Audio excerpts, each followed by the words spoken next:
Tuve una conversación telefónica muy buena, extremadamente buena, con el senador Schumer hace un ratito. Estamos trabajando sobre diferentes elementos. Los demócratas están deseosos de hacer algo y los republicanos también están deseosos de hacer algo. Y creo que se logrará. Hablé con Mitch McConnell bastante. Este espíritu tremendo de lograr algo existe. Veremos a ver qué ocurre. Mi conversación fue muy buena con el senador Schumer. Gracias a todos por estar acá con nosotros. Y quisiera comenzar dándoles a ustedes una actualización de lo que estamos haciendo para minimizar el impacto del virus chino en nuestra nación. Con tantas escuelas cerradas debido al virus, el Departamento de Educación no ha de hacer cumplir los requisitos de pruebas estandarizadas, muy importante para los estudiantes desde la primaria hasta secundaria. Han pasado muchísimos ellos, han estado viendo las escuelas, las cierran, las abren, las pruebas estandarizadas, saben, no vamos a hacerlas cumplir, así que creo que la gente debe de saber esto. Probablemente muchos de los estudiantes estarán extremadamente contentos, algunos quizás no, los que quieran trabajar mucho quizás no, pero esa es una de las cosas que ocurren. Desafortunadamente, muy desafortunadamente son las circunstancias.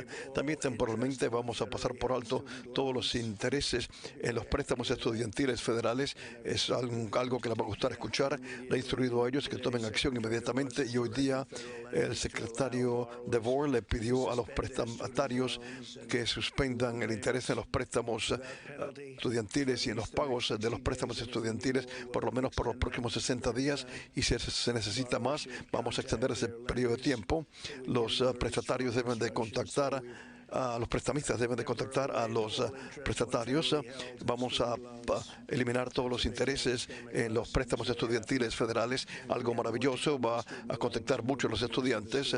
Tenemos más buenas nuevas para los estudiantes, pero lo haremos en otro momento diferente. Esta mañana el Departamento de Hacienda también anunció que estamos cambiando la fecha de impuestos de 15 de abril hasta el 15 de julio para declarar sus impuestos, para que las personas tengan tiempo y las personas puedan, esperamos que para esa época ya las personas van a volver a sus vidas. Las familias y los negocios tendrán tiempo adicional para poder declarar sus impuestos sin multas y intereses. Si tienen ustedes algún reembolso o créditos que quieran reclamar, aún pueden ustedes declarar sus impuestos, es decir, pueden declarar sus impuestos si el Departamento de Rentas Internas les debe dinero, pero lo estamos desplazando hasta el 15 de julio, sin intereses, sin multas. Su nueva fecha será el 15 de julio.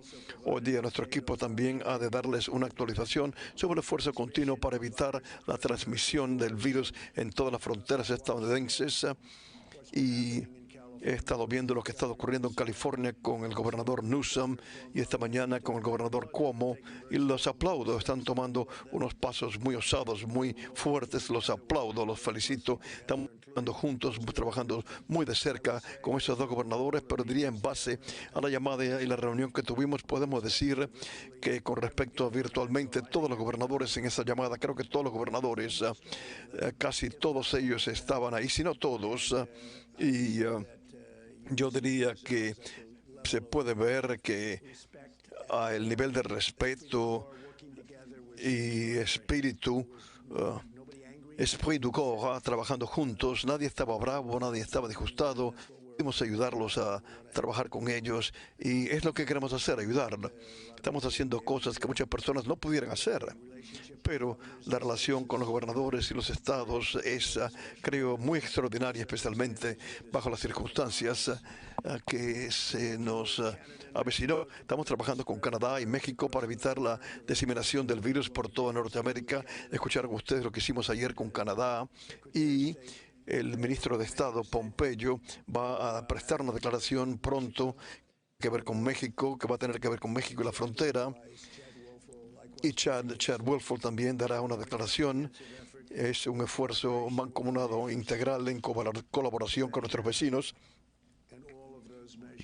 La medida esa y todas las medidas que estamos montando nosotros han de proteger la salud de todas las tres naciones y reducir el incentivo para una migración global masiva que eliminaría los recursos saludables de salud necesarios para nuestro pueblo. Estamos trabajando cerca con México, muy de cerca con Canadá. Y la relación nunca ha sido mejor. Todos estamos trabajando hacia el mismo objetivo, con el mismo objetivo en mente. Nuestros funcionarios de salubridad principales están muy preocupados por las consecuencias de cualquier movimiento cross fronteras masivo que pueda ocurrir. Eso sería aún más allá, pero mayormente durante esta pandemia global. Todas las semanas nuestros agentes fronterizos se topan con millares de personas que están tratando de entrar no autorizadas de docenas de países, y esto ha ocurrido durante décadas. Ustedes conocen todo esto, pero ahora, con la emergencia nacional y todas las otras cosas que hemos declarado, podemos en sí hacer algo al respecto. Estamos tomando la sartén por el mango con respecto a esto. Antes se hacía, pero ahora lo estamos haciendo a un nivel que nunca antes había hecho. En momentos normales, estos flujos masivos ponen problemas en sistema de salubridad nuestro, pero con esta pandemia ahora se puede crear una tormenta perfecta que puede diseminar la infección a nuestros agentes fronterizos, inmigrantes y al pueblo en sí. Si no se mantiene esto bajo chequeo, puede sobreimponerse al sistema de salubridad nuestro y puede dañar la seguridad nacional nuestra, y no vamos a permitir que eso ocurra. Así que tenemos mucha información y estarán hablando sobre esto de aquí a un momento para confrontar estas asuntos de salubridad pública. El EC ha decidido llevar a cabo su autoridad bajo el título 42 del Código estadounidense para darle la protección necesaria, las herramientas necesarias a los agentes fronterizos para evitar la transmisión del virus, para que no pase a través de la frontera del sur y del norte. Estamos tratando las fronteras de igual manera, la del norte y la del sur. Ambos se están tratando de manera igual. Muchas personas dicen que no se tratan igualmente, pero sí, así es. Tratando con Canadá, también estamos trabajando con México para implementar nuevas reglas en nuestros puertos de entrada para suspender cualquier viaje no esencial. Estas nuevas reglas y procedimientos no van a impedir el comercio legal. Además, México está tomando acción para asegurar su propia frontera del sur, para suspender los viajes de Europa también. Estamos coordinando muy de cerca en los viajes hacia México y hacia Estados Unidos desde allá. Las acciones que estamos tomando juntos con nuestros socios norteamericanos han de salvar innumerables números de vidas. Creo que como termino mi observación, el ministro Azar, ministro Pompeyo, ministro Wolf, vamos nosotros a también tomar algunas preguntas con Tony y Débora, a quienes ustedes ya han conocido muy a fondo, pero van a hablar ellos de ciertas cosas y creo que ustedes los encontrarán de gran interés. Vamos a estar dándole una cantidad tremenda de detalle en estos próximos días, pero mucho de esto será dado ahora si ustedes quieren averiguar al respecto. Esta ha sido una semana de acción, tremenda acción, tremenda relaciones se han desarrollado con personas que sinceramente no se llevaban bien, personas que no se llevaban uno con el otro, ahora están trabajando uno con el otro y quizás en algunos casos aprendiendo del uno y el otro y gustándose uno al otro, algo muy agradable. He invocado yo la ley de producción de la defensa, que es la ley para exigir la producción de ciertos equipos en caso de guerra. Ayer comenzamos con esto, desplazamos la Centro de Coordinación de Respuesta Nacional al nivel más elevado de acción. Si estudian ustedes lo que hicimos nosotros, el nivel de activación ha sido aumentado a un nivel grado 1, que es el nivel más elevado. Estamos dando nosotros apoyo histórico a los pequeños negocios y a los estados. Los estados necesitan apoyo, normalmente lo hacen ellos mismos, pero debido a la magnitud de esto, el gobierno federal se ha involucrado muchísimo para obtener el equipo necesario y lo estamos ayudando a ellos. Es una responsabilidad que tienen ellos, pero nosotros estamos ayudando a los estados muchísimo. Por eso los gobernadores, yo creo, estaban muy impactados y actuaron muy bien. Tenemos un proyecto.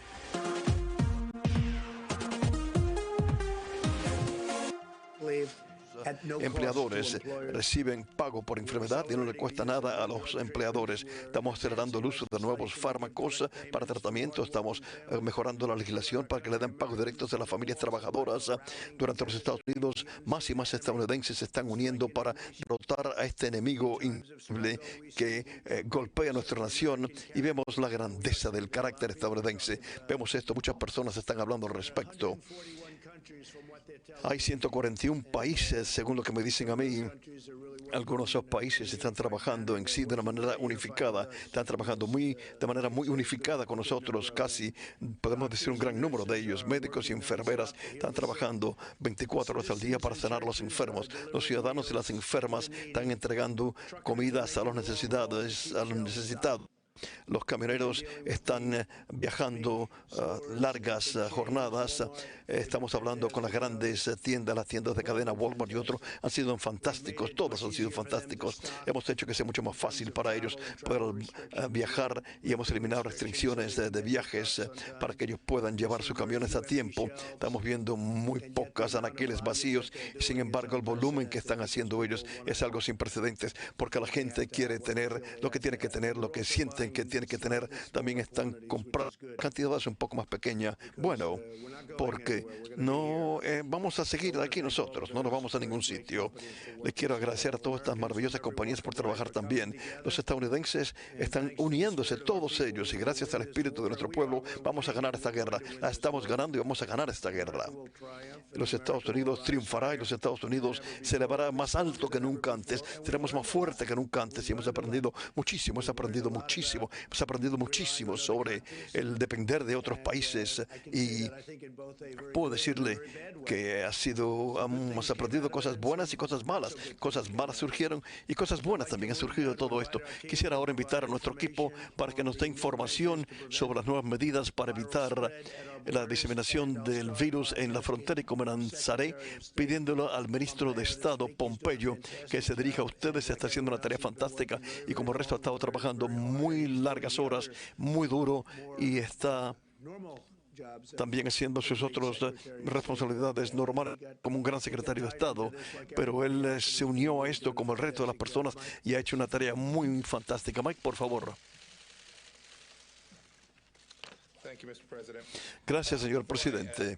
Antes de abordar los esfuerzos en que estamos participando nosotros para luchar contra el virus de China, quiero decirle al pueblo estadounidense, como dijo el presidente Trump, su Departamento de Estado, todo su equipo de seguridad nacional se está centrando en los otros desafíos diplomáticos en todas partes del mundo.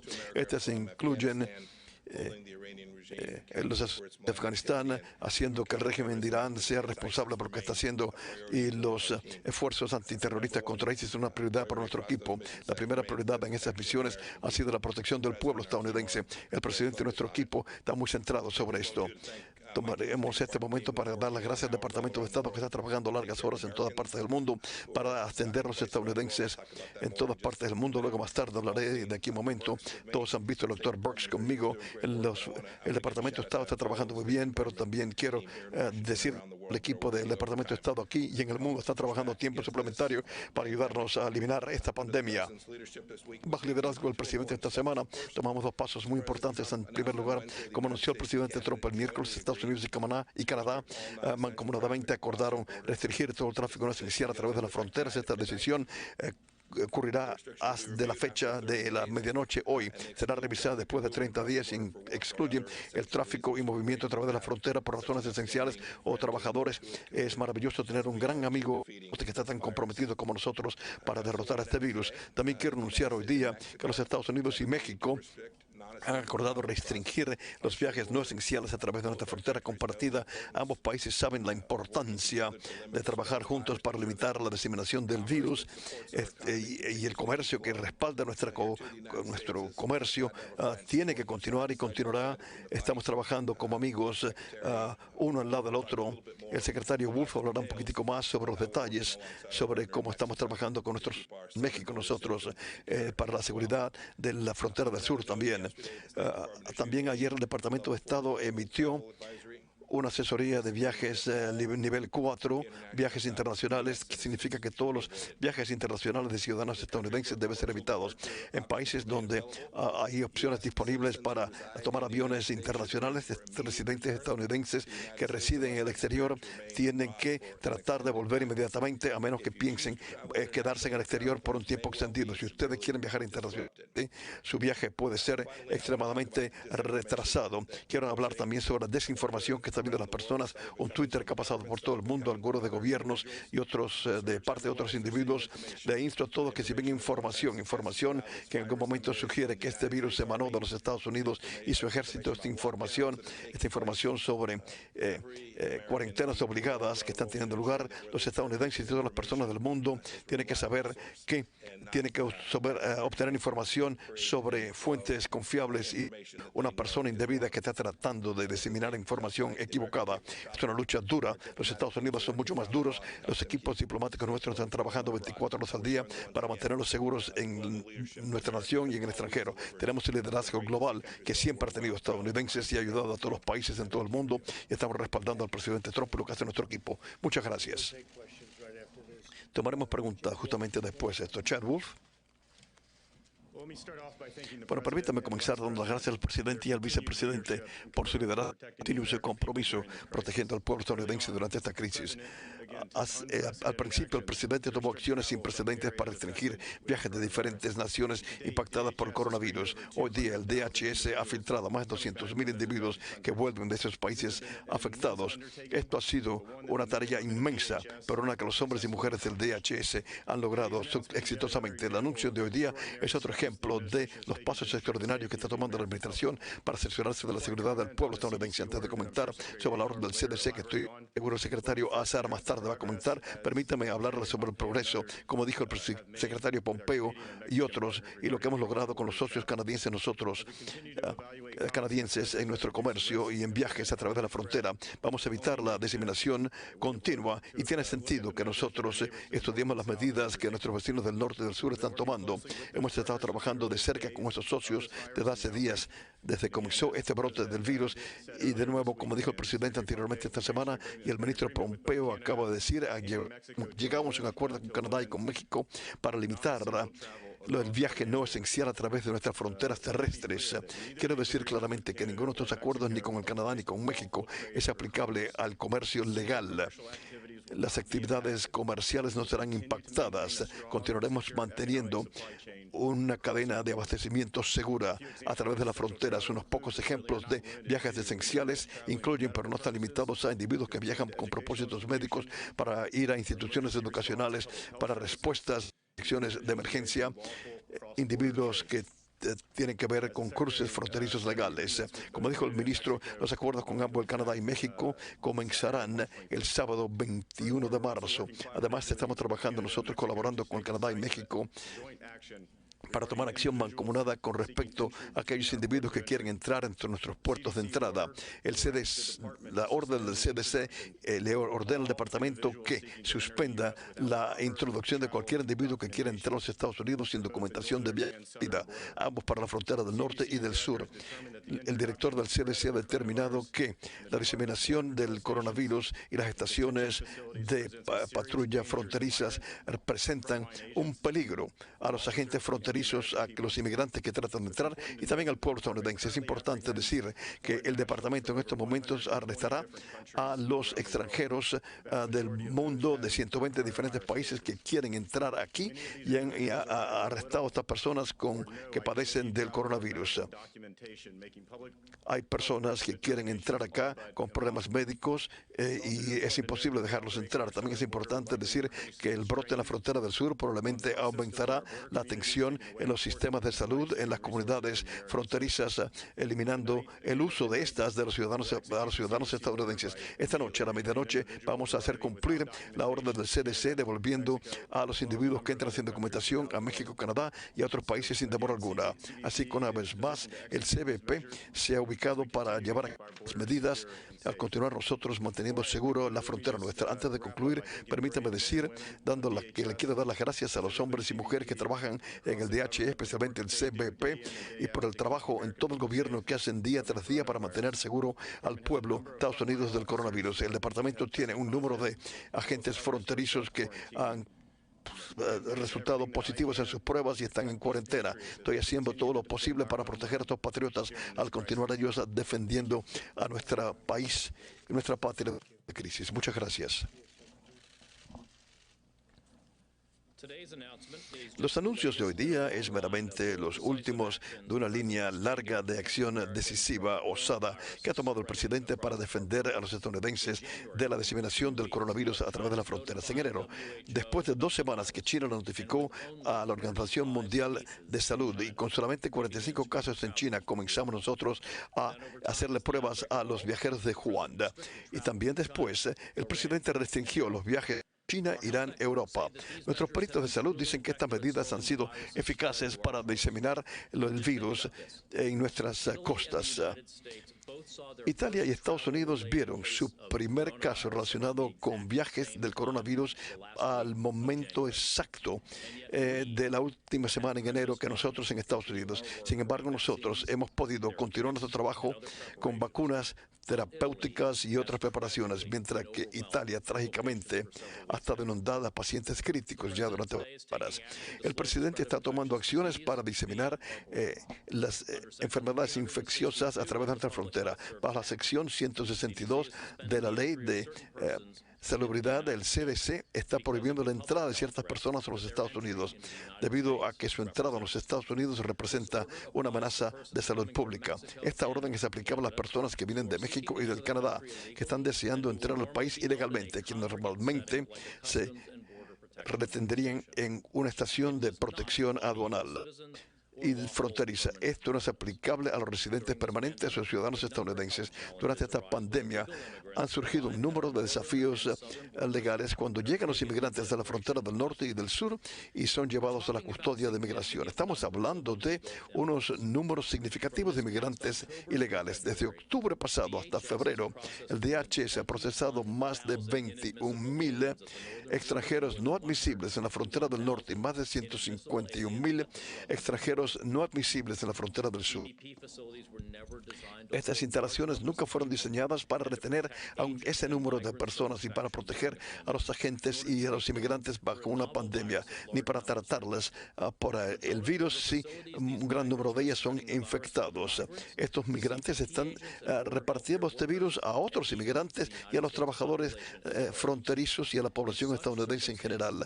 Bajo dichas circunstancias, el tipo de medidas de distanciamiento social que ha recomendado el CDC y el presidente sencillamente no son posibles. Encima de esto, los métodos que estamos usando nosotros para reducir el número de infecciones de los agentes de CBP, trabajadores en estas instalaciones, están utilizando el servicio de salubridad estadounidense que ya está luchando contra la pandemia del coronavirus. Por eso el presidente y su administración están tomando esos pasos tan importantes para hacer que los estadounidenses y nuestro sistema de migración estén seguros de este riesgo. Esto es parte de la manera que estamos abordando esto en el gobierno para combatir el coronavirus. Gracias, señor presidente, por el trabajo que usted ha hecho en la crisis para diseminar, para desalentar la diseminación del coronavirus. Muchas gracias por todo lo que usted hace. Gracias, señor presidente. Continuamos ahora repasando los datos cuidadosamente de todas las diferentes partes del mundo, como yo sé que muchos de ustedes están haciendo. Continuamos viendo nosotros señales que, de nuevo, los individuos de 19, 20 o menores de edad pueden padecer de una enfermedad severa, pero la mayoría de ellos se han recuperado hasta la fecha. Continuamos viendo esa misma tendencia. Sinceramente, en Italia estamos viendo otra tendencia preocupante, que la tasa de mortalidad en los varones parece ser el doble en todos los grupos de edades que las mujeres. Esto nos debe alertar a todos nosotros de continuar siendo vigilantes para proteger a nuestros estadounidenses que están en los asilos de ancianos. Esto requiere que todas las comunidades, y cuando ven ustedes el sacrificio que han hecho tantos estadounidenses, los sacrificios que ha hecho la industria de servicios para cerrar sus restaurantes, cerrar sus bares, que no continúe diseminándose el virus, y entendemos como todos los estadounidenses tienen que hacer el mismo sacrificio. Continuamos pidiéndole a ustedes que cumplan con las pautas del presidente para que no se reúne más un grupo de mayor de 10, y si alguien está enfermo en su casa, que todos se cuarentenen juntos en la casa. Ahora continuamos enfocándonos a aquellos que continúan teniendo. Now, to the moms and dads out there that have children with immunodeficiencies or other medical conditions, we don't know the level of risk, and I know you will also protect them in the same way. There just is not enough numbers at this time to really tell them if they're at additional risk or not in the same way that adults are. I don't have any new data. I can see the look on your face of saying, is she seeing something new? I don't have any new data, but I think it's important for us to be as honest with the American people as we can. And when we don't have data, be very clear that we don't know. Finally, no one is immune. I sometimes hear people on radio or others talking about, I'm immune to the virus. We don't know if the contagion levels are different in age groups, but we know it's highly contagious to everyone. Do not interpret mild or moderate disease as lack of contagion or that you're immune. You just happen to have a better immune system, and the ability to fight the virus in a way that maybe older people or people with existing medical conditions can't. And that's why it's very important at this moment that all of you carry that message about the sacrifices that many have made, particularly our service providers and our frontline healthcare workers. They are making that sacrifice every day so that every American can move through this well. But we need every American following the presidential guidelines. Thank you. Thank you very much. Tony, please. Thank you very much, Mr. President. I just want to underscore a couple of things that I've said a few times to this group. You may recall that just a week ago or so, I said the two pillars, the two elements of our capability to contain the infection and the surge of infections in this country rely on two things: keeping infections from coming from without in. We've been very successful in doing that with China and with Europe. Now we have the northern and southern border issues. There's a fundamental public health reason for doing that, because we cannot be preventing people from coming in from one area when they can actually go into the other. So that's an important reason. Understand that there's a public health reason for doing that. The second thing I think is really important is what happened in New York today, what Governor Cuomo mentioned about an hour ago, some rather strong issues that have been addressed with his recommendations, not recommendations, essentially orders.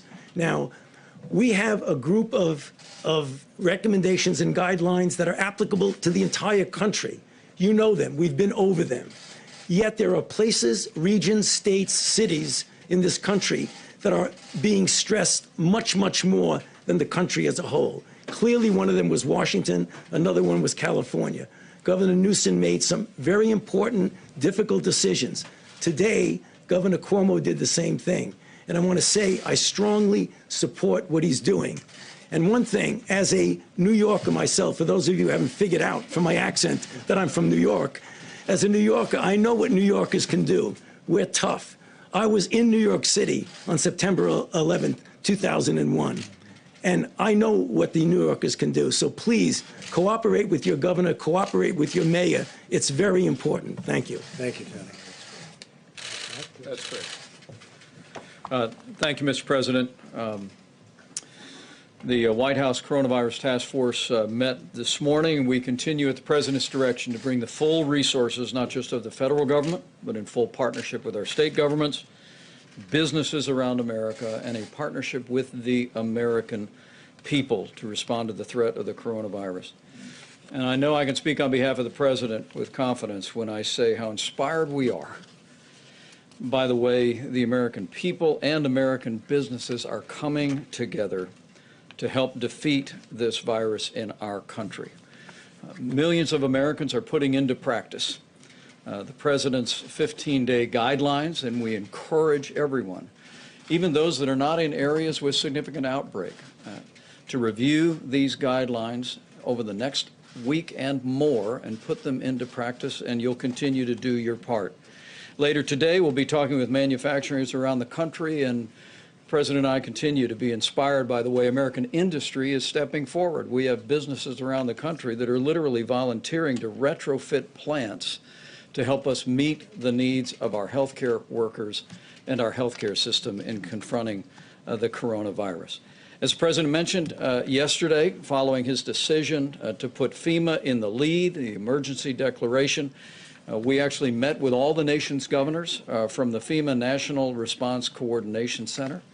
The President and I, our entire team at the federal level, couldn't be more grateful for the efforts of all of our governors in implementing the guidance that is being issued not only que se from están our task emitiendo no force, but solamente also de nuestro grupo, taking strong pero también tomando medidas fuertes, firmes en sus propias comunidades para proteger a sus ciudadanos. Queremos instarle a todos los estadounidenses que cumplan con lo que le dicen las autoridades locales, escuchen lo que ellos le dicen y también cumplan ustedes y digan presente para dar este brote. Le reiteramos a todos los gobernadores que el presidente, al colocar a FEMA como dirigente de esto, continuará implementando un plan ejecutado localmente, manejado por el Estado y respaldado por los federales, para colocar en primer lugar la salud de los estadounidenses. Recibimos un informe hoy día, como mencionó el presidente, en nuestro equipo legislativo, que estamos trabajando con republicanos y demócratas en el Congreso en estos momentos para aprobar un conjunto de recuperación económica que el presidente describió, y esperamos ver que el Congreso actúe sobre esto pronto la semana que viene. Con respecto a las provisiones y mercancía, comenzamos a progresar con respecto a las pruebas, gracias a que el presidente involucró a los laboratorios comerciales y asociaciones públicas y privadas. Los estadounidenses están haciéndose más y más pruebas todos los días. Mañana FEMA actualizará al pueblo estadounidense con respecto a las pruebas que se están haciendo y los esfuerzos nuestros en base a las pruebas que están llevando a cabo los estados, que se aumenta hora por hora. Continuamos bajo las instrucciones del presidente para poder desarrollar la manufactura de equipos de protección personal para estos trabajadores que están administrando las necesidades del pueblo impactado por el coronavirus. Tenemos una política de conseguir también conservar y distribuir los recursos que tenemos en nuestro sistema. Y ahora que el presidente está trabajando con el Congreso para hacer que estas máscaras industriales estén completamente disponibles para que los hospitales los puedan comprar y usar como equipo de protección, nos estamos más atados que nunca antes sobre la disponibilidad de esas importantes máscaras N95 para nuestras instalaciones de salubridad. Y esta semana también vamos a anunciar la obtención de nuevas máscaras N95 por parte del gobierno. También estamos encontrando nuevas alternativas para aumentar el número de respiradores pulmonares que vamos a conseguir. Tenemos decenas de millares de respiradores pulmonares que tenemos en las instalaciones médicas nuestras, pero el presidente está trabajando para liberar a otros respiradores pulmonares de otras instalaciones de todo el país. Hay dos maneras que logramos hacer esto. En primer lugar, en nuestra conversación reciente con anestesiólogos, identificamos decenas de millares de respiradores pulmonares existentes que pueden ser retroarreglados y convertirlos para usarlos en las personas afectadas por el coronavirus. También, en nombre del presidente, en nombre de todo nuestro grupo, queremos instarle a todos los estadounidenses, todos los hospitales estadounidenses, que pospongan todos los procedimientos electivos médicos. Esto ha de liberar espacios de camas o capacidad de hospitales para aquellas personas que están luchando con el coronavirus, y también ha de liberar el equipo que nuestros trabajadores profesionales de la salud necesitan. Es inspirante que continuamos recibiendo informes de negocios estadounidenses que están donando estas máscaras N95 a sus hospitales locales, negocios grandes y pequeños, donando centenares y en algunos casos millones de máscaras N95. Yo sé cuán agradecido está el presidente, y todos lo estamos. Quiero cerrar diciendo, como han dicho siempre todos nuestros expertos en muchas ocasiones, la amenaza de enfermedad grave al estadounidense promedio del coronavirus es baja. Todos los Estados Unidos. Reduce the burden on your health, on your family, the burden on our healthcare system, and especially the threat to the most vulnerable among us by putting into practice the President's 15 days to slow the spread. And as the President said at the outset of his remarks, I know that millions of Americans are doing that just now, and the greatness of the American character is shining forth. Thank you, Mike. Thank you very much. Okay. Thank you. Go ahead. You Caitlin. had a call with Senator Schumer. He says you've now agreed to invoke the Defense Production Act to actually make those medical supplies that hospitals say are in severe shortage. So 2 questions. Is that what you're doing now? It is. I did it yesterday. We invoked it, I think, the day before. We signed it the evening of the day before and invoked it yesterday. We have a lot of people working very hard to do ventilators and various other things, yes. So you're using it now to tell businesses We are they need to using make it. ventilators, masks, We are respirators? for certain things that we need, Okay. including some of the very important emergency. I would say ventilators, probably more masks to a large extent. We have millions of masks which are coming and which will be distributed to the states. The states are having a hard time getting them, so we're using the Act. The Act is very good for things like this. We have millions of masks that we've ordered.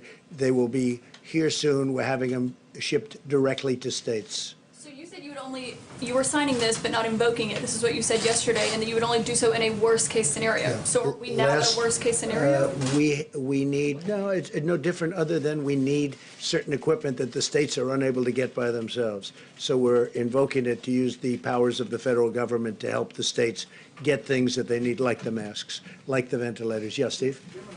Governor Cuomo has done in New York, is there any more consideration to a national lockdown to keep people in their homes? I don't think so. Essentially, you've done that in California, you've done that in New York. Those are really 2 hotbeds. Those are probably the 2 hottest of them all in terms of hotspots.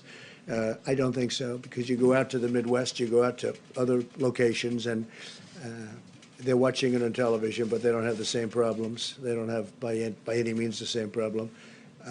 New York, California, Miami, the governor's doing an excellent job. Governor DeSantis in Florida. We have some pretty hot spots in Florida, too. But we're general, and the state of Washington, of course, but that was largely, if you look at it, it was 1 nursing home that had problems like you wouldn't believe. Hubieron problemas increíbles. Ahora estamos trabajando con los gobernadores y yo no creo que eso será necesario en ningún momento. ¿Está usted contento con el progreso que las personas están acatando de las pautas de 15 días? Estoy contento. Tendremos que ver el resultado cuando termine 15 días, digamos, el 15º día para ver qué hacemos. Pero yo me siento honrado a través de la manera en la cual el pueblo estadounidense está trabajando. Porque está funcionando, está funcionando. Está funcionando. Esta es la primera vez que esto ha ocurrido. Y estamos nosotros preparándole un paquete financiero para ellos enorme para que no tengan que trabajar ellos. ¿Quién ha escuchado esto antes? Estamos pidiendo a las personas que no trabajen y le vamos a dar dinero. Distanciamiento social, un buen término que probablemente es el más usado. Me siento muy honrado por la manera en la cual el pueblo está tomando esto de manera tan seria. Sí, Jim, dime. Pregunta para usted, pregunta para el doctor Fauci, si me permite. Ha habido cierta preocupación entre demócratas.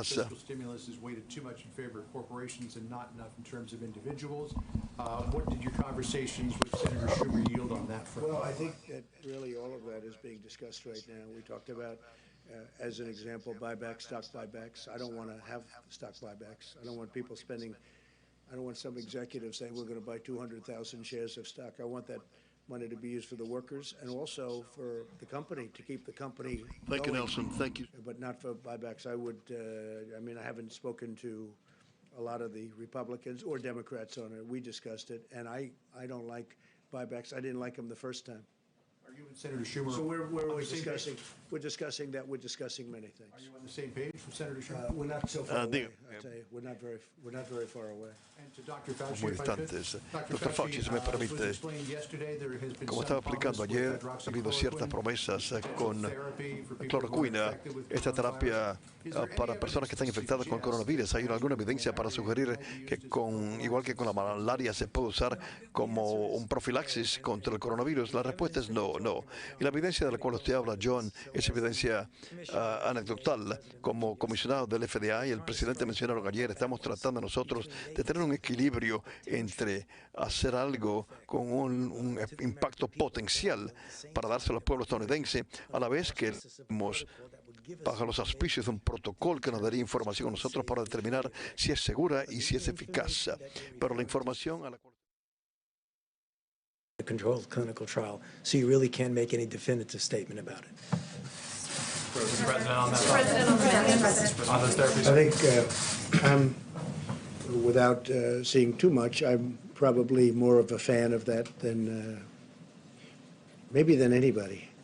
But I'm a big fan, and we'll see what happens. And we all understand what the doctor said is 100% correct. It's early, but I've seen things that are impressive, and we'll see. We're going to know soon. We're going to know soon, including safety. But, when you get that safety, this has been prescribed for many years for people to combat malaria, which was a big problem, and it's very effective. It's a strong drug. So we'll see. Fairly effective against SARS. It was, as I understand that, is that a correct statement? It was fairly effective on SARS. John, you've got to be careful when you say fairly effective. It was never done in a clinical trial. They compared it to anything. It was given to individuals and felt that maybe it worked. So Was there anything to compare it to? well, that's the point. Whenever you do a clinical trial, you do standard of care versus standard of care plus the agent you're evaluating. That's the reason why we showed back in Ebola why particular interventions worked. Sir, on that topic. Mr. President. About the possible therapies, yesterday, Mr. President, you said that they were for, quote, immediate delivery, immediate. We heard No, from we're ordering, yes, we have millions of units ordered. Bayer is one of the companies, as you know, big company, very big, very great company. Millions of units are ordered, and we're going to see what happens. We're going to be talking to the governors about it, and the FDA is working on it right now. The advantage is that it has been prescribed for a totally different problem, but it has been prescribed for many years, and everybody knows the levels of the negatives and the positives. But I will say that I am a man that comes from a very positive school when it comes to, in particular, one of these drugs. And we'll see how it works out, Peter. I'm not saying it will, but I think that people may be surprised. By the way, that would be a game changer. But we're going to know very soon. But we have ordered millions of units. It's being ordered from Bayer, and there is a couple of companies also that do it. For clarity, Dr. Fauci said there is no magic drug for coronavirus right now, which you would agree. I guess on this issue, I think we only disagree a little bit. Sorry. I disagree.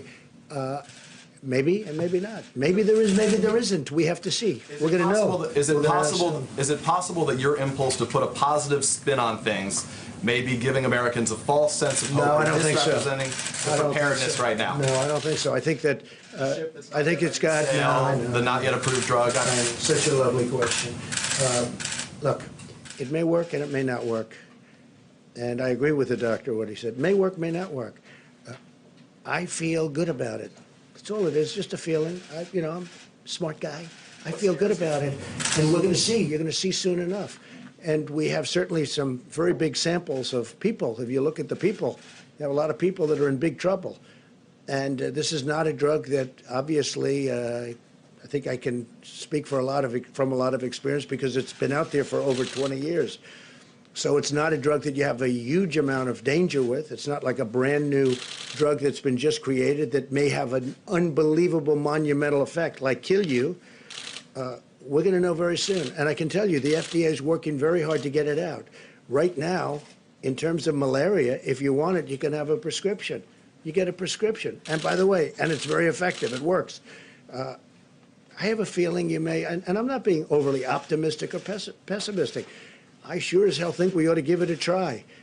I mean, there's been some interesting things happened and some good, very good things. Let's see what happens. We have nothing to lose. You know the expression? What the hell do you have to lose? Okay? So what do you say to Americans? Sir, nearly 200. I'll just follow up. John, go ahead. Dead. What do you say to the Americans who are scared, though? I guess nearly 200 dead, 14,000 who are sick, millions, as you witnessed, who are scared right now. What do you say to Americans who are watching you right now who are scared?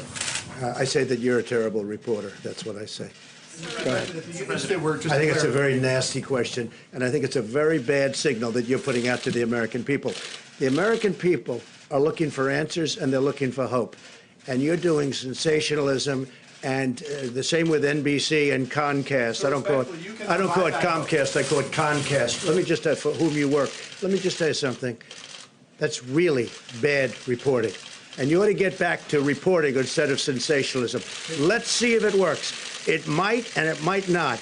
I happen to feel good about it, but who knows? I've been right a lot. Let's see what happens, John. Can I get back to the science and the logistics? You're gonna be here? ashamed of yourself. The units that were ordered, are they for clinical trials or are they for distribution to the general patient population? We are going to, as I understand it, we are going to be taking samples in New York. Governor Cuomo very much is interested in this drug, and they are going to work on it also after they get a certain approval. We're waiting for one final approval from the FDA. We'll see what happens. But we'll use it on people that are not doing great, or even at the beginning of not feeling Sort well. of fall under the. And John, what do we have to modified lose? auspices. So this would sort of. Wait, John, it's been out there for so long. We hear good things. Let's see. Maybe it works and maybe it doesn't. I understand all that. I'm just thinking of the application here. So that would be under sort of a modified compassionate access? We're doing that, I guess, and that's what it's called, yeah. Yes. I would like, Dr. Fauci, if you don't mind, to follow up on what the president is saying. Should Americans have hope in this drug right now? And, sir, I would like to follow up on Peter's question here. Could you please address Americans in this country who are scared right now? This is a very valid concern that people have. No, there really isn't that much of a difference in many respects with what we're saying. The president feels optimistic about something, his feeling about it. What I'm saying is that it might be effective. I'm not saying that it isn't. It might be effective, but as a scientist, as we're getting it out there, we need to do it in a way as while we are making it available for people who might want the hope that it might work, you're also collecting data that will ultimately show that it is truly effective and safe under the conditions of COVID-19. So there really isn't different. It's just a question of how one feels about it. Is there any reason to believe it's not safe? Well, certainly as a drug, any drug, John, has some toxicities. The decades of experience that we have with this drug indicate that the toxicities are rare and they are, in many respects, reversible. What we don't know is when you put it in the context of another disease, whether it's safe. Fundamentally, I think it probably is going to be safe. But I like to prove things first. So it really is a question of not a lot of difference. It's the hope that it will work versus proving that it will work. So I don't see big differences here. I agree. Sir, your message to Americans who are working at home, who have their children in their homes right now, who are homeschooling, doctors who say they don't have the masks they need to do their jobs, your message to them. My message to the American people is that there is a very low incidence of death. You understand that. And we're going to come through this stronger than ever before. If you get it, if you happen to get it, it is highly unlikely. It's looking like it's getting to a number that's much smaller than people originally thought in terms of the ultimate problem, which would be death. My message to the American people is, number one, you've done an incredible job. Incredible what you've gone through. It's been incredible. It wasn't their fault. It wasn't their fault. It wasn't the fault of 140 other countries where this has happened. And there is tremendous hope. And I think we're going to come out stronger, better, bigger in every way. I think we're going to be a better country than we were before. And we learned a lot. We learned on reliance, who to rely on, who not to rely on. But our country has been incredible, the way they pulled together, including the fact that I just spoke to Senator Schumer. We had a wonderful conversation. We both want to get to a good solution. But it's been really, for me, watching and seeing people that weren't speaking, getting along well, because we all have one common aim, and that's to get rid of this invisible enemy, get rid of it fast, and then go back to the kind of economy that we had, and maybe even better. Yeah, please, in the back. No, in the back, please. Mr. President, two questions, if you'll indulge me. The first question is, many small businesses are concerned that they have weeks, not months, and are worried about how long it'll take. We're going to be helping them a lot. We're going to be focused, a big focus, and including my conversation with both Mitch and with Chuck, a big focus of that conversation with small businesses, because they are really the engine behind our country, more so than the big ones. They are the engine behind our country. Second, if I may start, are you concerned about members of Congress that may have used information they learned on updates to sell stocks and profit off of this? I'm not aware of it. I saw some names. I know all of them. I know everyone mentioned Dianne Feinstein, I guess, and a couple of others. I don't know too much about what it's about, but I find them to all be very honorable people. That's all I know. And they said they did nothing wrong. I find them, the whole group, very honorable people. Yeah, please. Mr. President, so the whole group would include Richard Burr, the head of the Intelligence Committee, and it also would include Senator Kelly Loeffler. And so the question is whether or not they should be investigated for that behavior. Well, it also includes Dianne Feinstein, a Democrat. You didn't mention her name. Why didn't you mention her name? And I think she's a very honorable person, by the way. So I'm not saying, but you know, it's interesting that you mentioned two people, but you don't mention one that happens to be a Democrat. Any senator, should they be I don't know, because I'd investigated have for to this look at it, possibly, but I find them to be honorable people, yeah. You said the other day you see yourself as a wartime president right now, leading the country through this pandemic that we're experiencing. Do you really think, going off on Peter, going off on a network is appropriate when the country is going through something like this? I do, because I think Peter is, I've dealt with Peter for a long time. And I think Peter is not a good journalist when it comes to fairness. But he's asking for your message to the country. Oh, I think You it's a went good off on message, Peter. because I think that the country has to understand that there is indeed, whether we like it or not, and some of the people in this room won't like it, there's a lot of really great news and great journalism, and there's a lot of fake news out there.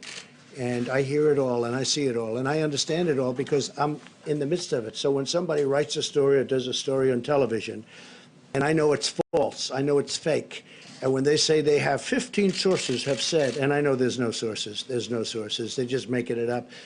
I know that, and I call Peter out, but I call other people out too. And, this is time to come together. But coming together is much harder when we have dishonest journalists. It's a very important profession that you're in. It's a profession that I think is incredible. I cherish it. But when people are dishonest, they truly do hurt our country. Yeah, in the back. Please, go ahead. Mr. President, China has been in communication with the United States and also WHO about coronavirus Right, in that's true. January. That's and true. the U.S. shut its border to travelers from China on February the 2nd. Also, Wuhan has been in lockdown since January the 24th. And this all happened almost 2 months ago. Why did you still say if you could have known it earlier? And also, you have been calling coronavirus. Well, I have to say this. We have, and I can speak for myself, but I have a very good relationship with China and with President Xi. I have great respect for President Xi. I consider him to be a friend of mine. It's unfortunate that this got out of control. It came from China. It got out of control. Some people are upset. I know President Xi. He loves China. He respects the United States. And I have to say, I respect China greatly, and I respect President Xi. Okay? Calling coronavirus. Can I ask more about stock buybacks? Many of the airlines and Boeing did stock buybacks. Is this a deal breaker for you in this? No, but I never liked stock buybacks from their standpoint. When we did a big tax cut, and when they took the money and did buybacks, that's not building a hangar, that's not buying aircraft, that's not doing the kind of things that I want them to do. And we're now talking about buybacks. We didn't think we would have had to restrict it because we thought they would have known better. But they didn't know better. In some cases, not in all cases, obviously. Some people did an incredible job. They built plants all over the country. I mean, you'd see what's happened. I mean, we were doing, until this invisible enemy appeared, we never had an economy like this. But there were some companies that used that money to buy back stock, driving up the price of the stock artificially in many cases. I don't like that. I don't like it. And as far as whether or not we'll have that, allow them, when we give them money, because we have to keep these great companies in business because of the workers, frankly, for the most part, because of the workers. The workers are my #1 concern. But the way we take care of the workers is we have to keep the companies going. I am fine with restricting buybacks. In fact, I would demand that there be no stock buybacks. I don't want them taking hundreds of millions of dollars and buying back their stock, because that does nothing. Yeah, please. Thank you very much. One for Dr. Fauci, and then hopefully one for you. Sure. And one thing, Secretary of State Pompeo is extremely busy, so if you have any question for him right now, could you do that? Because you know what I'd like to do? I'd like him to go back to the State Department, or as they call it, the Deep State Department, if you don't mind. I'd like to have him go back and do his job. So does anybody have any question? Please. Mr. Secretary, can I ask you want to call somebody? Yeah, how about you? Only for the Secretary. The exemptions on work travel, can you define that? Is all work, anyone with a work visa can still cross the border? Can you define what, like the measures that you're taking? It's a great question. We're working, we're very real concerned about H-2A visas, in particular agricultural workers need to get across. We're going to make sure that we do everything we can to keep that part of our economic lifeblood working between our two countries. DHS and the State Department will work together. We want to make sure and keep commerce between Canada, the United States, and Mexico alive, functional, and prepared for the day that this economy bounces back like we expect that it will. Mr. Secretary, the Mexican government has not announced any travel ban on Europe. Where have you been in touch with them as to when they're going to do this and what it is that they're telling you? And then a second question, they also are telling us and said in a press conference this morning that they will not take back any non-Mexican citizen. Any other third parties will have to, we don't know what will happen to them. So can you address what will happen to those third country immigrants that you are saying that will not be allowed to enter the U.S. and Mexico is saying that they will not be allowed to stay in Mexico either or sent back from the U.S.? If I may, I'll take the first one and then Chad, I'll give you the second one. With respect to travel into Mexico from outside, I spoke with Foreign Minister Ebrard a couple of times about this. I'm very confident we're going to get to a really good place that protects the Mexican people and the American people from those who might be traveling into places where we've got designations, the Schengen zone from China, so that they're not coming into Mexico and then coming into the United States. I'm very confident we'll do that, and we'll make that announcement shortly together. And again, as we implement the CDC's order, again, we're going to take a number of individuals that cross the border illegally and repatriate them or remove them quickly back to Mexico, back to the Northern Triangle, and back to any other country. So we're going to do that in a rapid fashion. We'll continue to work with Mexico to make sure that Mexican nationals go back as well as other populations. But are you sending Guatemalans back to Guatemala or Cubans back to Cuba? What would you do with those third countries that are not Mexicans?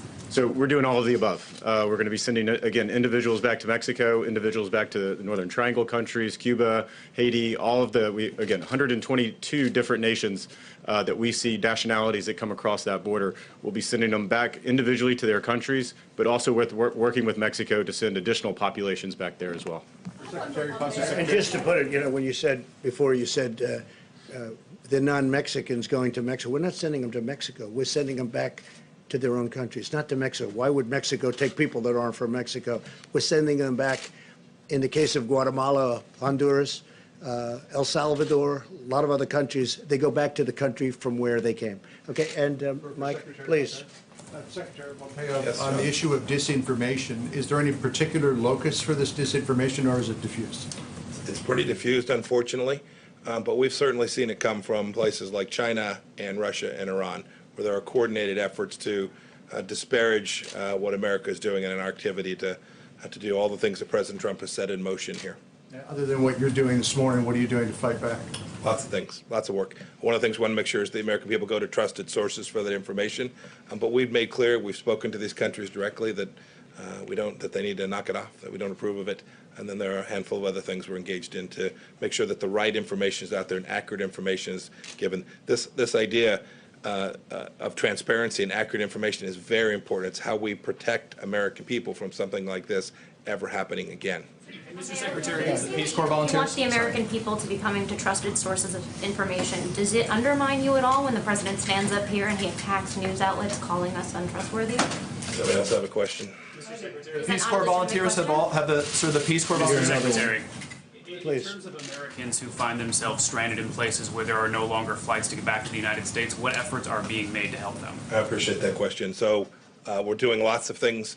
We've had a couple places in particular, Peru and Morocco. I think we've had the first 2, maybe 3 now flights out of Morocco.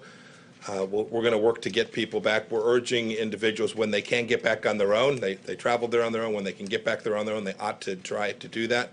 But we have a team stood up at the State Department, the Repatriation Task Force, that is working each of these instances. So we've heard from individuals, members of Congress, We're trying to get Americans back from these places where air travel has been disrupted. And we'll get that done over time. We'll get it done successfully. Do you have any sense of how big that problem is? Is there any sense of just how big that problem is? How many people?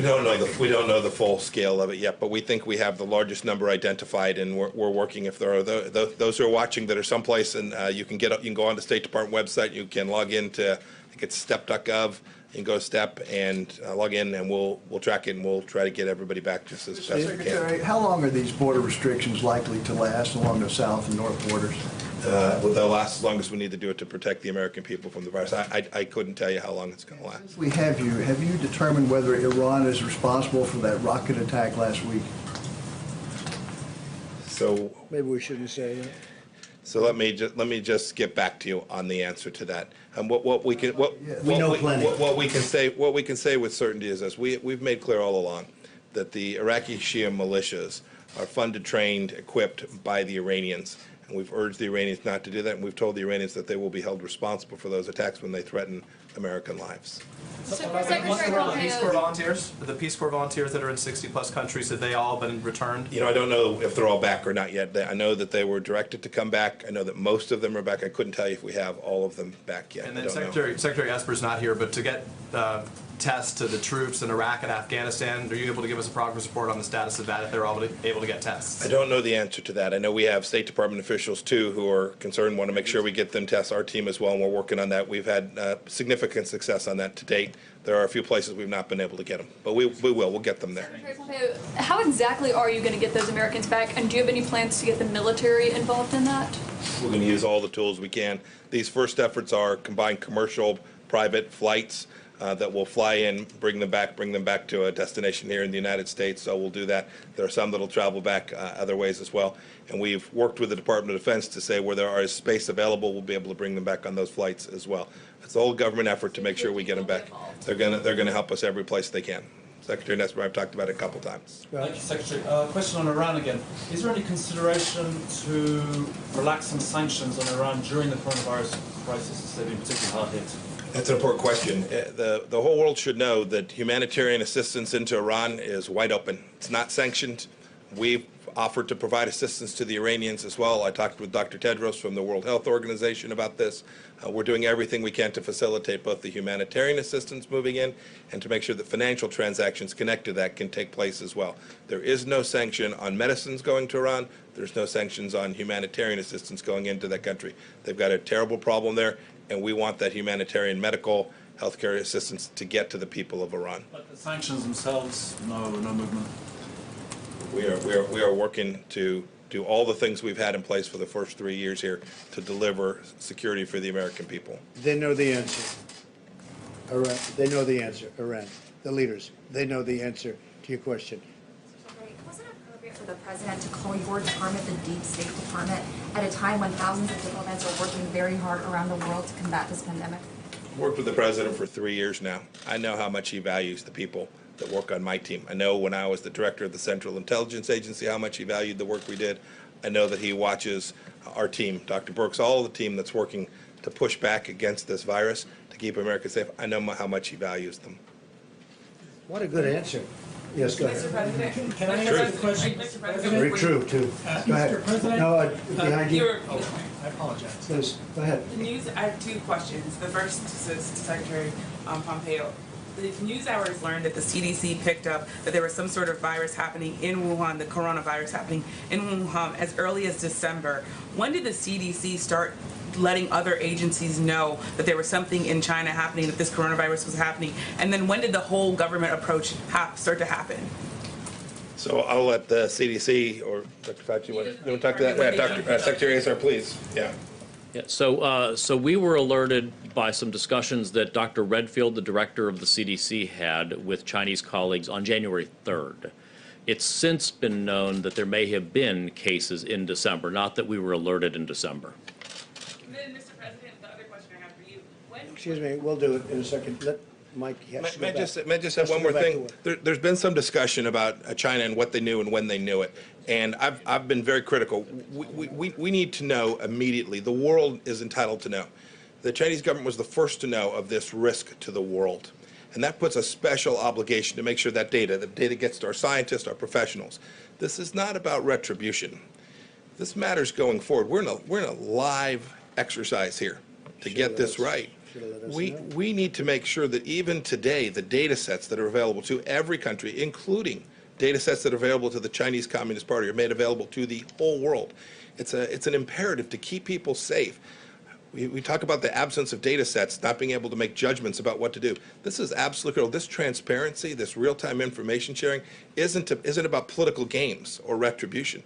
It's about keeping people safe. And so when you see a delay in information flowing from the Chinese Communist Party to the technical people who we wanted to get into China immediately to assist in this, every moment of delay connected to being able to identify this the risk vectors, creates risk to the people all around the world. And so this is why it's not about blaming someone for this. This is about moving forward to make sure that we continue to have the information we need to do our jobs.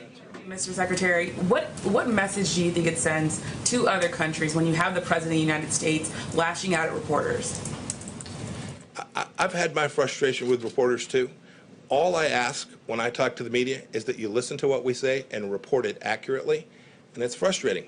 It's frustrating when you see that doesn't happen. It's enormously frustrating. We have a responsibility to tell the American people the truth, and those who are reporting on what it is we're doing and saying have an equal responsibility to report accurately. What message does it send to countries when you're lashing out at reporters? Not being reported, that the news media. I've seen many things at the State Department be reported wildly and accurately on multiple occasions, and I have spoken to those reporters about it each and every time, and I will continue to do so. Mr. President, Senator Johnson has suggested... Well, I'd rather have, if you could finish up with the Secretary of State. I think I've worn him out, Mr. President. Well, let me Is everybody finished, Secretary of State? Let me ask you both, if that's all right. Mr. Secretary, Senator Johnson has suggested that you and the administration may be overreacting. He said, we don't shut down our economy because tens of thousands of people die on the highways. We don't shut down our economies because tens of thousands of people die from the common flu. At worst, 3.4% of Americans will die from this virus, he said. What do you say to people that have that view? That's 11 million people he's talking about. Well, I can just say the entire world is agreeing with us because they all have their choice, and everybody's doing the exact same thing. We want to shut it out, and we can do that. And we'll see what happens in 2 weeks and 3 weeks. But if we can save thousands of lives, and even millions of lives potentially, you don't know where it goes, but you could be talking about millions of lives. So if you look at the world, I mean, you have some very smart people in the world, you have some smart leaders in the world, and everybody's doing it the way we're doing it. I think we're doing a better job than hopefully most, if not all. We're doing a very effective job, but we'll know better in 14 or 15 days. But, you know, you're talking about hundreds of thousands, and maybe more than that, numbers of people.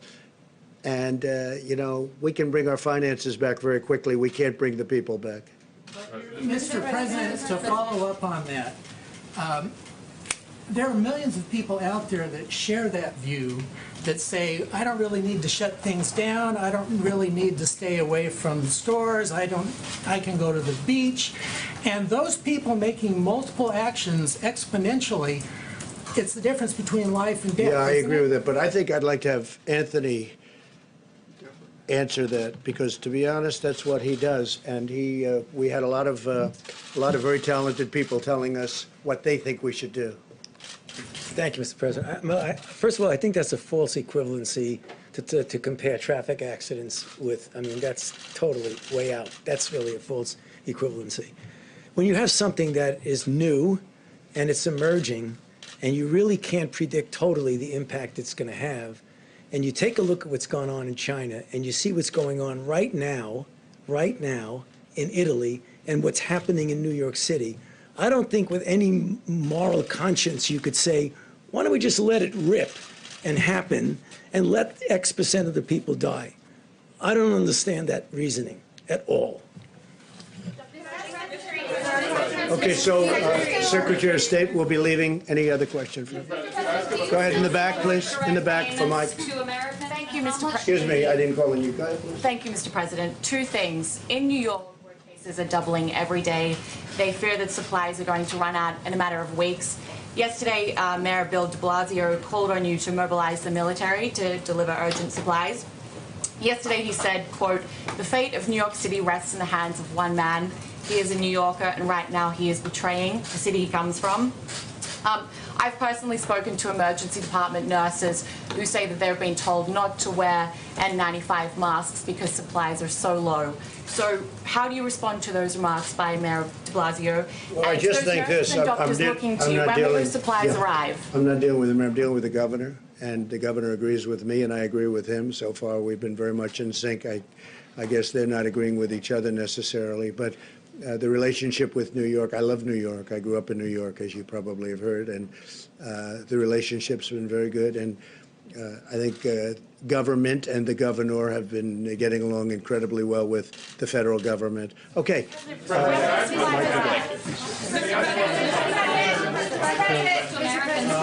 Question for Secretary Wolf, if I could. Just on illegal entries of people who are OTM, how will the turnback process work? Will they be taken to a common area and then put on a plane and sent back to northern tribe countries or others? I mean, how would that process work? Again, it's a public health crisis. So what we're trying to do is limit the amount of contact that we have with these individuals, not putting them in Border Patrol facilities, ICE detention facilities, and the like. So it's going to be very rapid. We're going to obviously take them into custody and then send them back to a port of entry or other means. So it'll be very quickly. It won't be the 6 or 7 or 10 days that we currently have. It'll be much more rapid. But if they are OTM, will they be taken to an airfield That's nearby? correct. Or? That's correct. And sent back home? Absolutely. Anybody? Mr. President, can we ask Mr. President, the checks to Americans, the bill as proposed creates sort of tiers of checks for incomes. Do you believe philosophically that makes sense? Well, I believe in a lot of things. I want to get workers' money, and whichever way, the best way to get it. And I want to keep the businesses open too, because without the businesses, they're not going to be getting money for very long. But we're going to be talking. As it's written, is there enough, or do you want to see it juiced up? If there's not, we'll do something later. I'm sure. I'm sure we'll do Mr. President, the Wall Street analysts are predicting that unemployment numbers could skyrocket next week. By some analysts, say as many as 3 million people applying for unemployment, which would be a historic number in a one-week spread. So is a $1,000 check going to cut it? Is that going to be We're enough? not talking about a $1,000 check. We're talking about much more than that.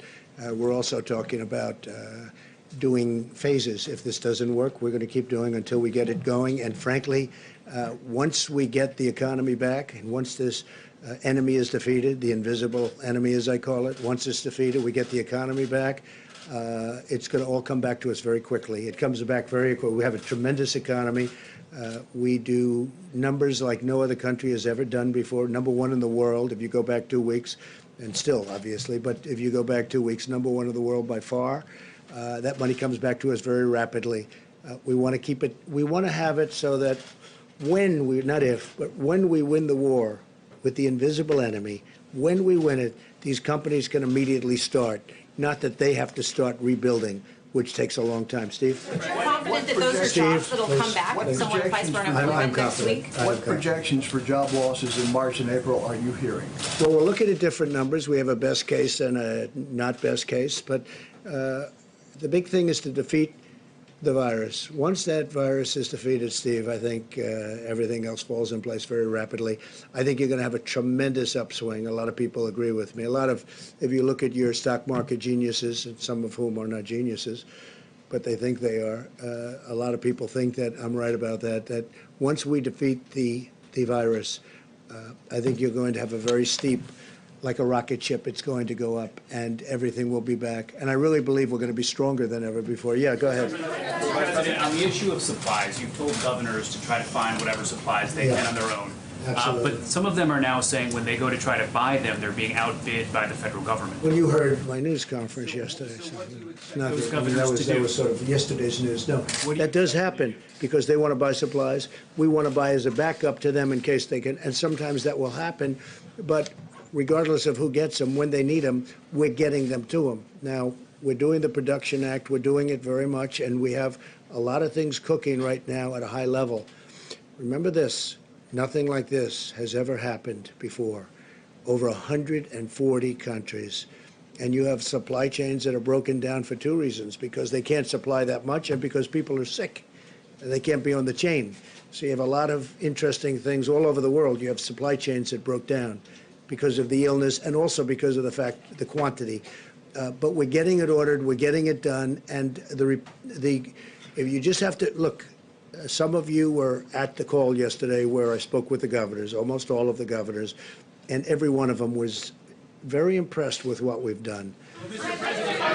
Go ahead, in the middle, please. There are reports that the Labor Department has told states not to disclose their unemployment numbers. Do you agree with that decision? I'd have to talk to him. I would have to talk to him. Just one more clarifying question, if I could. On the DPA, I just want to be clear. Are you saying that the administration is requiring these industries to create these products, or just asking? You know, so far we haven't had to. It's an amazing thing that happened. We're getting calls from automobile companies, we're getting calls from other companies saying they have plant capacity, they want to make ventilators, they want to make other things.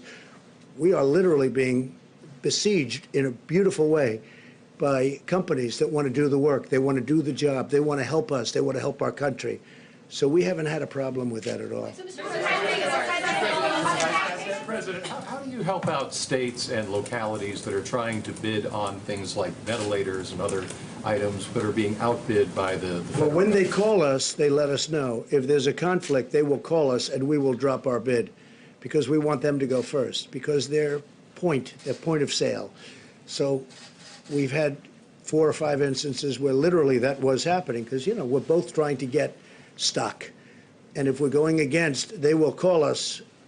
The smart ones, frankly, will call us, and we will immediately, we want them to buy it because it gets to them quicker if they buy it. Okay. Do they know that they're... We're really there. They know that, and it's happening more and more where they're calling and they're saying we're bidding against each other. They want to get it. They'll get it much quicker that way. Go ahead, please. Mr. President, this is a question for Secretary Azar. There are labs across the country that don't have the testing supplies they need. What specific actions is the administration taking? I tell you what. What specific actions We inherited are an being obsolete taken? deal, and we've made a good thing out of it. I haven't heard that question in a while, but go ahead. Yeah, Why don't you? so first, we're making tremendous progress in terms of lab testing. Tens of thousands of tests are being done every single day, both through the CDC and the public health labs, as well as now through the private sector commercial labs. They're getting to scale.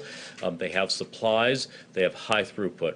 We do hear anecdotally occasionally of, say, a public health lab or another one that has a concern about this supply or that supply. Through FEMA, we actually are standing up a laboratory task force to answer those questions. Usually it's that the lab people do not understand that there are actually alternative supplies in the marketplace that they are perfectly free to use. We've actually had to put out some common myths and truths about that. For instance, the other day, we were getting calls from governors saying, we don't have swabs, there are no swabs, there are no swabs. Our supply people went in the open marketplace and bought 200,000 swabs in the open market, and I just sent a letter to every governor sending them swabs. So some of it's just they aren't listening or checking with us about all the freedom, all the capacities out there. It's a complex system with 330 million Americans and all of these labs. So sometimes there's a lab that doesn't understand how much flexibility they have and how much supply there is out there. And we're working through the new FEMA Integration Center to help correct that for folks. Secretary Azar. Be happy to. How well that's working. Well, as I said, more and more tests are being performed every day. And as we learn about the results that are being reported around the country of coronavirus tests, our experts continue to look at the numbers and see that some 90% of Americans that are tested do not test positive for the coronavirus. And so it can give you a sense of the magnitude of testing that's going on. We have the number of cases that we've reported today, but it's in some cases near to 10 times that have been tested. But let me also emphasize how important it was in answering these questions for governors and local officials that the President stood up FEMA and the National Response Center, where we briefed governors yesterday. Now every governor and their state health departments have the ability to reach out to our regional FEMA administrators. And that's how, as the President said, we're sorting out those potential conflicts between very significant federal purchases and procurements and as hospitals and state governments our purchasing as well. I think the new streamlined system operating now in all 50 states and our territories of governors and states going through their regional administrator for FEMA is going to make it more possible for us to ensure that our hospitals, our healthcare providers have access to what's available on the open market and elsewhere. Mr. Vice President, you're the head of the task force. You've seen the numbers. You've spoken to average Americans. You're a former governor. What do you say to Americans right now who are watching and who are scared? I would say do not be afraid, be vigilant. All the experts tell us that the risk of serious illness to the average American for the coronavirus is low. But we need every American to put into practice the President's coronavirus guidelines, 15 days to slow the spread, because the coronavirus is about 3 times more contagious than the flu, according to our best estimate. And you can contract the coronavirus, have very mild symptoms, if any, not even be aware that you have it, and expose someone who is vulnerable to a very serious health outcome. That's the reason why we're encouraging people to avoid groups of more than 10, to not eat in restaurants, but to use drive-thrus, to wash their hands on a regular basis. And particularly, we're going to continue, as the President has directed us, to focus on the most vulnerable population, which are seniors with serious underlying health conditions or anyone with an underlying immunodeficiency. It's those people we need to care for, but it's going to take all of us working together to make sure they're safe. Mr. Vice President, on the issue of ventilators, Mr. Vice President. Because you just said that you haven't had to require companies to up their production of medical supplies. But you said last night you invoked the DPA. When we need something, because of the Act, when we need something, we order something. And as you know, 2 days ago, I invoked the Act, which was a big step. I'm not sure that it had been done before, certainly not very much. And when we need something, we will use the Act. What has happened is, before we even go out, many companies, great companies in a totally different business are willing to do things and make things, because that's what they do. They make product. They're willing to make product for us, medical product, that we need very badly for the states, that the states can't get, they haven't been able to get. And you know, most of the states, in no way did they do anything wrong. They were stocked up. They were all equipped. Unfortunately, they've never had a thing like this. So they need help from the federal government. This is important. You haven't actually directed any companies to start making more ventilators or masks, right? I have, yes. I have. A lot. And they're making a lot of ventilators, and they're making a lot of masks. Go ahead, please. Go ahead. Mr. President, Yes. partially following up on that, are there automakers right now who are retooling their production facilities to make ventilators or... I can't say they are, but they will be. Te ahorramos hasta un 30% en tus seguros de auto, casa y negocio. Llámanos ahora, 833-289-3200. Te aseguramos, garantizado.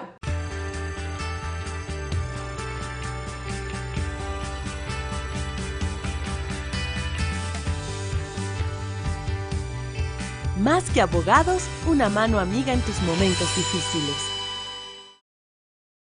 Somos hispanos. Orgullosamente hispanos. Llegar a ser la compañía de taxes hispana más grande de los Estados Unidos no es casualidad. Requiere años de esfuerzo, dedicación y esas ganas que solo nosotros, los hispanos, le ponemos a todo lo que hacemos. Por eso, si vas a hacer tus taxes, no lo pienses más. Somos los más grandes a nivel nacional. Ven a Toro Taxes y únete a esta gran familia. Comprueba por qué somos los más grandes.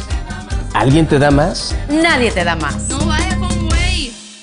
East Coast Autos de Baltimore tiene una gran variedad de vehículos para toda nuestra comunidad hispana. Trocas de trabajo, sedanes o camionetas familiares listas para que te lo lleves a tu casa.